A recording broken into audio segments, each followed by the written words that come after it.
السلام علیکم دوستو، میں امید کرتا ہوں سب دوست خیریت سے ہوں گے۔ ویلکم کرتا ہوں اپنے چینل پر، لے کر بیان حاضر ہوں مولانا قاری منیب ملتانی صاحب کا۔ دوستو ہماری ویڈیو کو لائک شیئر اور چینل کو سبسکرائب کریں۔ چلتے ہیں بیان کی طرف۔ جن لوگوں نے ادب کیا ان کے مقدر جھاگ اٹھے، ان لوگوں کو خداوند کریم نے دنیائی میں وقت لگائے۔ حضرت خالد بن ولید رضی اللہ تعالی عنہ اطلاع دی گئی، خبر ملی کہ عیسائی سردار عیسائی بادشاہ 1.5 لاکھ کے قریب فوج لے کر مسلمانوں پہ حملہ کرنے کے لیے آیا ہے۔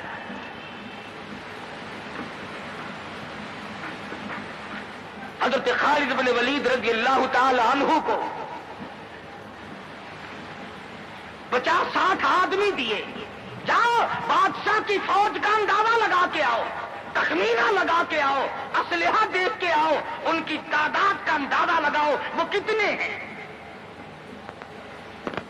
حضرت خالد بن ولید رضی اللہ تعالی عنہ چند صحابہ کرام کو ساتھ لے کر کے پہنچے۔ عیسائی بادشاہ کو پتا چلا، اس نے حضرت خالد بن ولید رضی اللہ تعالی عنہ کو بلایا اور کہنے لگا کہ دیکھو جنگ اچھی چیز نہیں ہے، ہم سے صلح کر لو، ہم سے صلح کر لو۔ حضرت خالد فرمانے لگے صلح میں دیر کیا ہے، قول لا الہ الا اللہ محمد الرسول اللہ صلی اللہ علیہ وسلم، کلمہ پڑھ، مسلمان بن جا، میرا بھائی بن جا، جنت کا حقدار بن جا، میرے نبی کا غلام بن جا، اللہ کی توحید کا ماننے والا بن جا، ابھی تمام باتوں میں صلح ہو جائے گی۔ وہ کہنے لگا بڑا جلدی کلمہ پڑھا ہے، جیسے میں اکیلا بیٹھا ہوں، تو نے میری فوج دیکھی ہے؟ 1.5-2 لاکھ فوج لے کے آیا ہوں، کھا جائے گی میری فوج تمہیں۔ کلمے پڑھا رہا ہے۔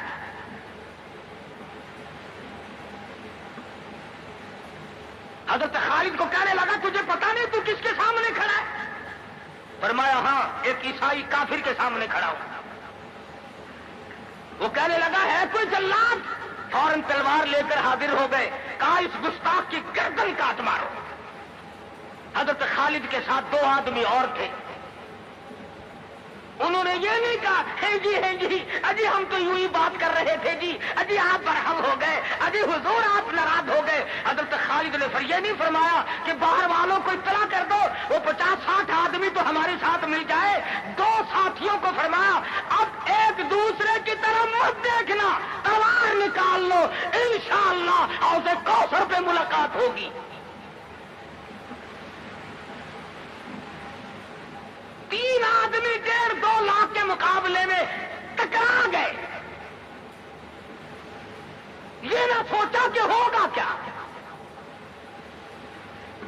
حضرت خالد بن ولید رضی اللہ تعالیٰ عنہ اور 2 ساتھی اور تمام کافروں کی فوج میں گھر گئے، جنگ شروع ہو گئی۔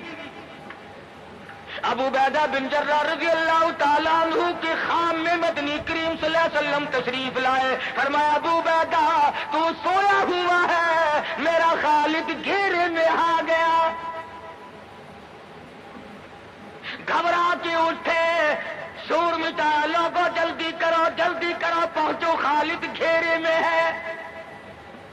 حضرت خالد کی بیوی ام تمیم سنتی ہے، کہنے لگی نہیں مجھے یقین نہیں آتا، میرا خالد گھیرے میں آنے والا نہیں، آ ہی نہیں سکتا۔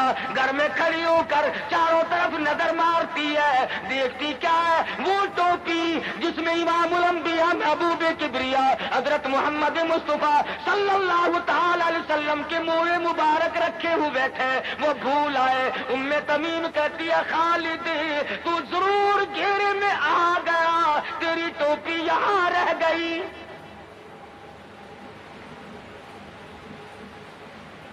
ام تمیم نے ٹوپی لے کر کے شور نہیں مچایا، کپڑے نہیں پھاڑے، چہرہ نہیں نوچا، ابو عبیدہ کے پاس نہیں آئی، بغل میں ٹوپی دبائی، برقع اوڑھا، گھوڑے پہ سوار ہوئی، تلوار لے کر گھوڑے کو سر پٹ چھوڑ دیا۔